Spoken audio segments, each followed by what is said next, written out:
నిన్న మా పెద్ద బాబు అంతా ఇంత టెన్షన్ పెట్టలేదండి మమ్మల్ని. అసలేం జరిగిందంటే స్కూల్స్ ఓపెన్ అయింది కదా! సైకిల్స్ తీసుకొని వెళ్లి కటింగ్ చేసుకురమ్మనైతే మా వారు పంపించారు.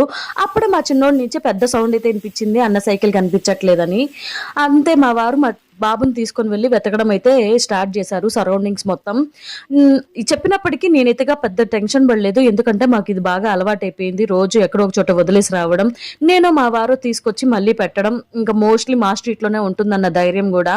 కానీ ఈసారి మాత్రం ఎంత వెతికినా కనిపించట్లేదంట. ఇంక చూడండి నాకు టెన్షన్ ఇప్పుడు స్టార్ట్ అయింది. దోసలు పోసేదాన్ని ఆపేసి మరీ వెయిట్ చేస్తున్నా. ఇంకా ఎక్కడన్నా కనిపిస్తుందేమో చెప్తారేమో మా వారని. ఎంత ఎతికినా కనిపించలేదనైతే చెప్పారు. ఇంక ఇలా కాదని చెప్పి నేనైతే రంగంలోకి దిగాను. మా బాబుని పిలుచుకొని వెళ్ళి ఎక్కడెక్కడ ఆడాడో అడిగి అందరింటికి వెళ్ళి మరీ రిక్వెస్ట్ చేశాను.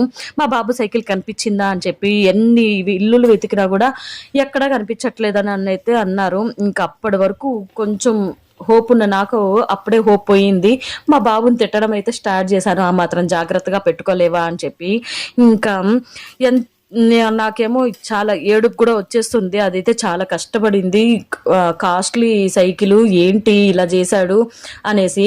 మా వారైతే నాకు ధైర్యం చెప్తున్నారు. కష్టపడిన సొమ్ము ఎక్కడికి పోదు, నువ్వు టెన్షన్ పడద్దు అని చెప్పి. కానీ మొత్తానికి ఒక ఇంట్లో అయితే వాళ్ళు జాగ్రత్త చేశారంట. ఆ సైకిల్ చూసాక నేనైతే బాగా రిలాక్స్ అయ్యాను.